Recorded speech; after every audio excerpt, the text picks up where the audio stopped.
জয় মা তারা, জয় মা তারা, জয় মা তারা, জয় গুরু বামদেব। নমস্কার, আমি অনিকেশ বৈদ্য। আপনারা শুনছেন কালীকথা। এখানে শুধুমাত্র গল্প নয়, গল্পের মাধ্যমে শিক্ষাও দেওয়া হয়। প্রতি বৃহস্পতি এবং শনিবার শুনতে ভুলবেন না কালীকথা।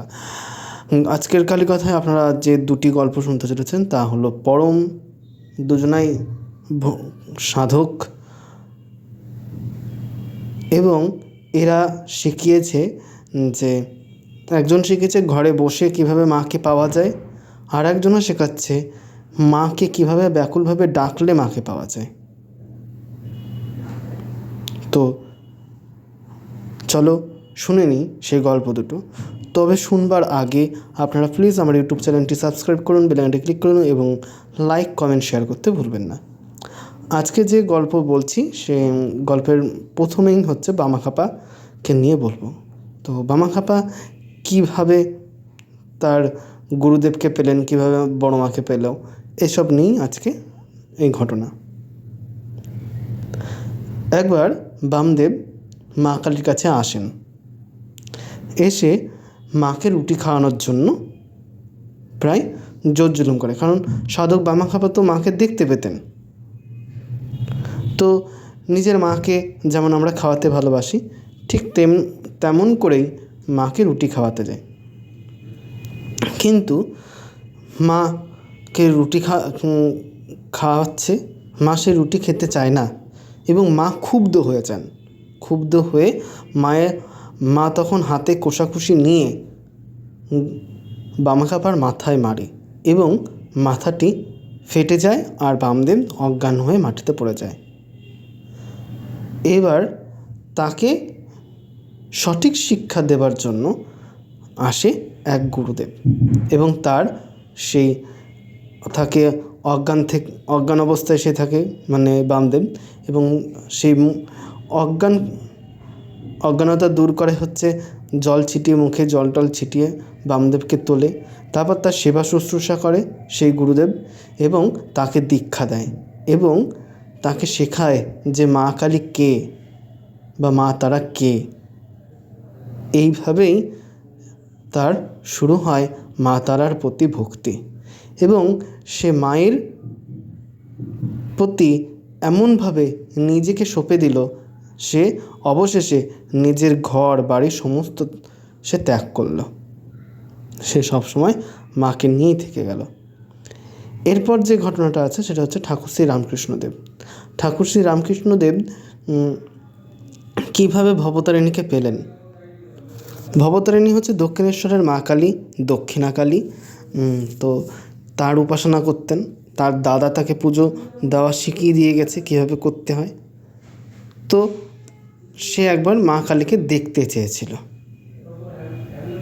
যে মা তুমি আমাকে দেখা দাও, নাহলে আমি খড়গ দিয়ে নিজের গলা নিজেই কেটে ফেলবো, তুমি আমাকে দেখা দাও। এমতো অবস্থায় মা কালী তাকে অজ্ঞান করে সেখানে ফেলে রেখে দিয়ে যায়। আর তার সঙ্গে দেখা হয় তোতাপুরীর, তার গুরুদেব তোতাপুরী, এবং তোতাপুরী তখন তাকে বলে যে মা কালী কে তাকে জানতে গেলে আগে ভালো করে জানতে হবে। শুধু মা কালীকে নিয়ে পড়ে থাকলাম তাহলেই আমার জগৎ সংসার কেটে গেল, এমন করলে তো হবে না। কিন্তু মা কালীটা কে তাকে জানতে গেলে তোমাকে ধ্যানমগ্ন হতে হবে, ধ্যানরত হতে হবে। তাই তোতাপুরী এসে তাকে মায়ের বীজ মন্ত্র দিলেন এবং তার ধ্যান জপ করতে শুরু করলো। এইভাবেই পেল সে মায়ের সন্ধান। তো দুটো ঘটনা কেমন লাগলো জানাতে ভুলবে না। এর সঙ্গে আর একটা ঘটনা আমি দিচ্ছি, এটা আমার নিজের সঙ্গে ঘটা একটি ঘটনা। অনেকের কাছে অবাস্তব লাগতে পারে বা ভুল বকছি এরকম মনে হতেই পারে, কিন্তু স্বপ্ন তো স্বপ্ন, আর যেটা আমি দেখেছি সেটাই আপনাদেরকে শেয়ার করছি। জাস্ট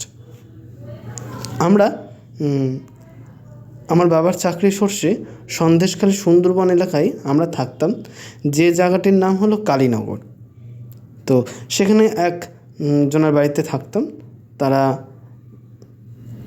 মানে সেই বাড়িতেই আমরা প্রথম গিয়ে উঠি ফ্যামিলি। সেটা আগে ছাত্রাবাস ছিল, পরে আস্তে আস্তে সেটা ফ্যামিলি মেম্বাররা এসে থাকতে শুরু করে সেখানে। তো আমি তখনও খুব ছোট, ওই পড়ছি হচ্ছে 3-4 এরকম হবে, ওরকম বয়স আমার। তো আমি রাত্রিবেলাকার ঘটনা এটা।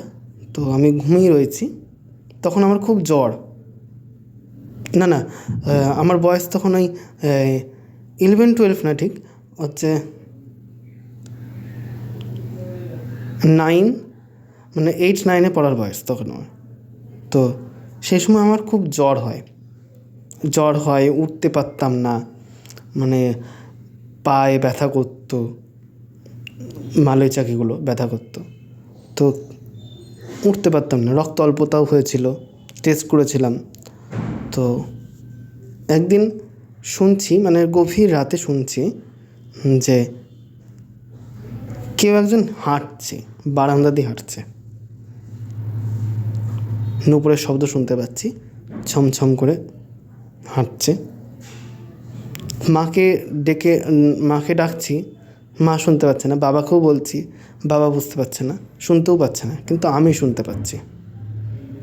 বাবাকে বলছি, বাবু শুনছো? একটা পায়ের শব্দ, নুপুরের শব্দ। মাকে বলছি, মা শুনছো একটা নুপুরের শব্দ? কিন্তু মা শুনতে পায় না। এরপর আমার ঘুম, মানে আমার নিদ্রা তখন আরও গাঢ় হয়ে যাচ্ছে। এরপর আমি স্বপ্ন দেখি যে কোনো একটি মহিলা, কালো সে মহিলাটি, আর তার হাতে ওই অনেকে এইভাবে যে খড়গ টর্গ নিয়ে ঘুরে বেড়ায় এরকম না, সাধারণ মহিলাদের মতনই, ঘুমটার দেওয়া, লাল পেরে সাদা শাড়ি পরা, তিনি হেঁটে যাচ্ছে। ওই আমাদের বারান্দাটা কীরকম ছিল, ওই আমাদের ঘরগুলো ছিল রেল লাইনে, মানে রেলগাড়ি যেমন একটা একটা করে বগি হয় সেরকম টাইপের। তো বারান্দাটাও ওরকম ছিল, ঘরের সঙ্গে লাগানো। তো ওই হেঁটে হেঁটে যাচ্ছে আর ছমছম করে শব্দ হচ্ছে, স্বপ্নের মধ্যে দেখছি। একটা গলির মধ্যে ঢুকে একটা তুলসী গাছ আছে, সে তুলসী গাছের চারপাশে ঘোরার পর সেখানেই দেবী বসলেন। তখনই মায়ের, মানে ওই মহিলার চোখগুলো দেখলাম, খুবই সুন্দর অপরূপ তার চোখ। 3টে চোখ দেখিনি আমি, 2টো চোখই দেখেছি, দারুণ চোখগুলো। আর ওখানে বসে হাসছে, এই রূপটা আমি দেখেছিলাম মায়ের। তো হয়তো অনেকেই ভাবছেন যে আমি গাল বকছি, ভুল মিথ্যা কথা বলছি। এমনটা নয়, যেটা আমার সঙ্গে ঘটেছে আমি সেটাই বলছি। তো এরকম দেখতে পেলাম। দেখার পর মানে ওই দৃশ্য দেখে তখন ভালোও লাগছে, আবার ভয়ও লাগছে। তখন আমার ঘুমটা ভেঙে গেল যে কাকে দেখলাম আমি এটা। সকালবেলা উঠলাম, উঠে মাকে বলছি, বাবাকে বলছি এরম ব্যাপার। তারপরে দেখো, আমি তো বাড়িতে তখন মাকে নিয়ে এসে পুজো দিতে পারি না, দিয়েছিলাম, ছবিতে দিয়েছিলাম পুজো। এখনও আমার কাছে আরেকটি মা কালীর ছবি আছে, নৈহাটির বড় মা আছেন। এছাড়া আমার কাছে মূর্তিও আছে, সেই মূর্তিটাকে আমি এখন পুজো দেবো না। আগে আমি নিজের পায়ে প্রতিষ্ঠিত হব, তারপর সেই মাকে পুজো দেবো আমি আমার মতন করে। লোককে ঢাক ঢোল পিটিয়ে আমি জানাবো না আমি পুজো দিচ্ছি, আমি আমার মতন করে পুজো দেবো। তো আজকে 3টে ঘটনা কেমন লাগলো প্লিজ জানাতে ভুলবেন না। জানাতে হলে আমার ইউটিউব চ্যানেলটি সাবস্ক্রাইব করো, বেল আইকনটি ক্লিক করো এবং লাইক আর কমেন্ট করতে ভুলো না, মানে কমেন্টে এসে তুমি জানাতে পারো। এছাড়া আরও অনেক অলৌকিক ঘটনা যদি জানতে চাও বা জানাতে চাও, তাহলে আমার ইউটিউব চ্যানেলে তোমরা দেখতে পাবে। আমি একটি হোয়াটসঅ্যাপ নাম্বার দিচ্ছি এবং সেই সঙ্গে আমি আমার ফেসবুক পেজের একটি লিঙ্ক দিচ্ছি।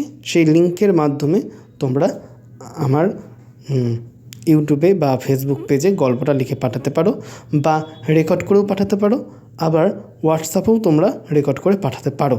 কিন্তু সেই রেকর্ডটা যেন ক্লিয়ার হয়, পরিষ্কার হয়, আরও 4-5টা মানুষ যেন শুনতে পায়, মানে আশেপাশে কোনো রকম শব্দ যেন সেই রেকর্ডে ক্যাপ না থাকে। ফ্যান চলছে তার শব্দ, গাড়ি চলে যাচ্ছে তার শব্দ, এগুলো যেন তার মধ্যে না থাকে, বা আশেপাশে কেউ কথা বলছে সেই শব্দগুলোও যেন না থাকে। বোঝা গেল? আবারও বলছি, আমার ইউটিউব চ্যানেলটি সাবস্ক্রাইব করো এবং বেল আইকনটি ক্লিক করো, আর লাইক কমেন্ট শেয়ার করতে ভুলো না। জয় মা তারা।